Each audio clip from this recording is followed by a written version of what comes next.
tirador ng okra, andun. Yan lang yung para aga-harvest ko dito. Aga-harvest lang yan siya mga idol. Si Mrs.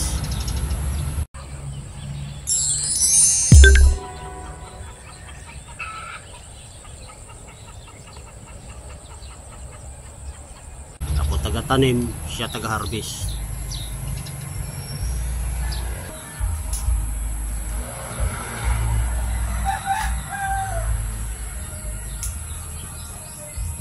Dami na naman bunga.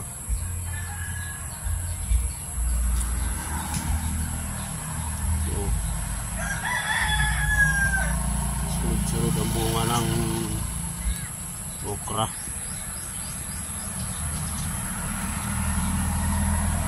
Umuulan-ulan na kasi, kaya yan. Tuloy-tuloy ang bunga nila. Pero malapit na rin ano to, kasi mataas na. Ayan o. Yung bunga niya nasa taas na masyado, malapit na rin mapuo yan.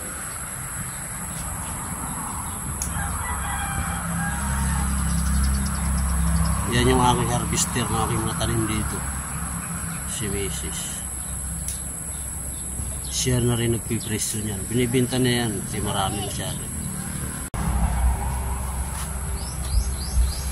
Dami na rin ditong ano mga idol, alokbati. Kasi wala gaanong kumakain yan dito sa waray-waray, alokbati. Maganda pa naman to sa kalusugan, alokbati. Hindi gaanong ano to dito, pansinin. Tinanim ko lang yan dyan. Mahilig kasi ako dyan. Basta taga Mindanao mahilig dyan sa alokbati. Kaso nandito tayo sa Leyte, hindi sila gaano mahilig dyan. Yan mga sili, bell pepper tsaka sili, inuod. Yung aking pitsay walang nangyari, inulan ng malakas. Ilan-ilan lang yung tumubo. Mas marami damo. Madaroon medyo marami-rami. Dito nadali ng malakas na ulan.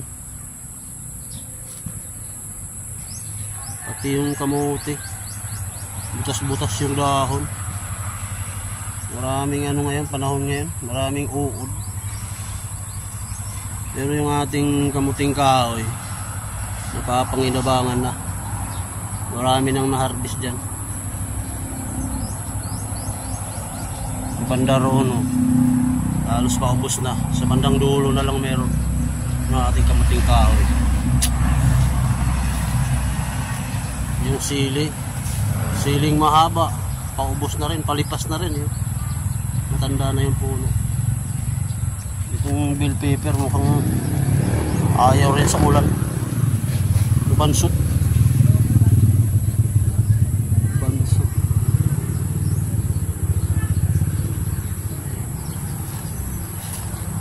Yung sigarilyas dito, tinabtab ko. Masyadong makapal, walang bunga. Pero ngayon mukhang nagtampo na, inalis ko yung ano, mga kapal niyang gapang. Bah, nagbunga. Ayan o. Nag-umpisa nang magbunga.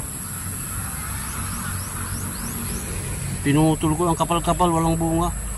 Tapos ngayon na pinutol ko, nagbunga. Ayan o, bunga na yan.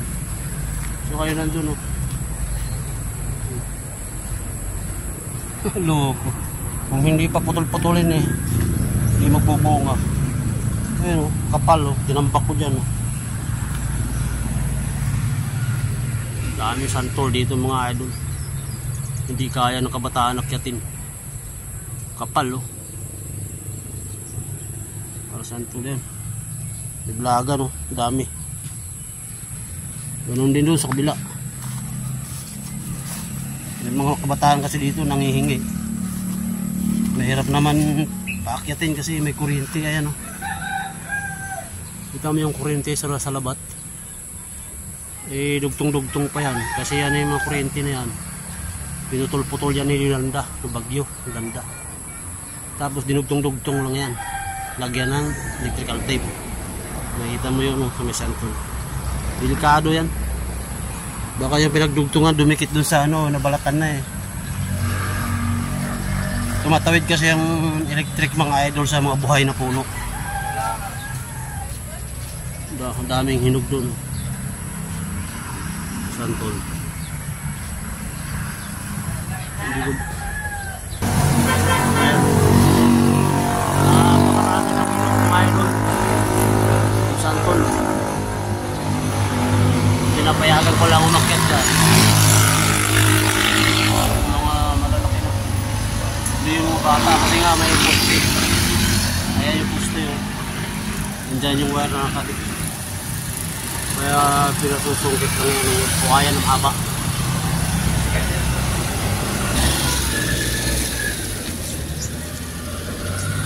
Marami na rin ang laglag dito. Maraming gustong kumaan yung santol, mga bata umihingi. Ang problema, hindi ko mapinapakyat. Talaga nung may mga kurente, mga wire na kurente. Delikado. Kasi sana kami dalas ng panungkit.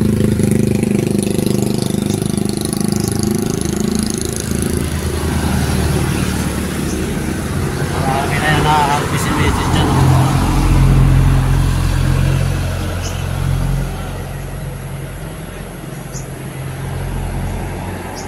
Dami na puno ng sarang na yung tinanim ko dyan. Di na maagad. Ang dami nang magulang. Dami rin papaya rito. Mahal. Lalata na lang yung iba dyan.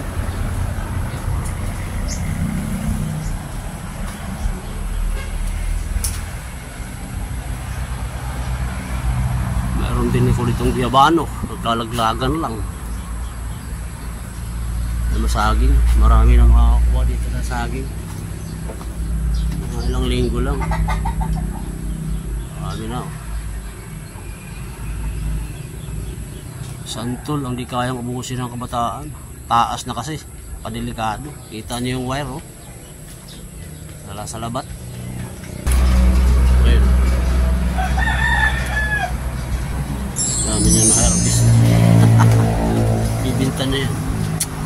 Ayun, ilan muna mga idol na ating galaw ngayon. Pasada lang sa ating mga galaw. Bye bye!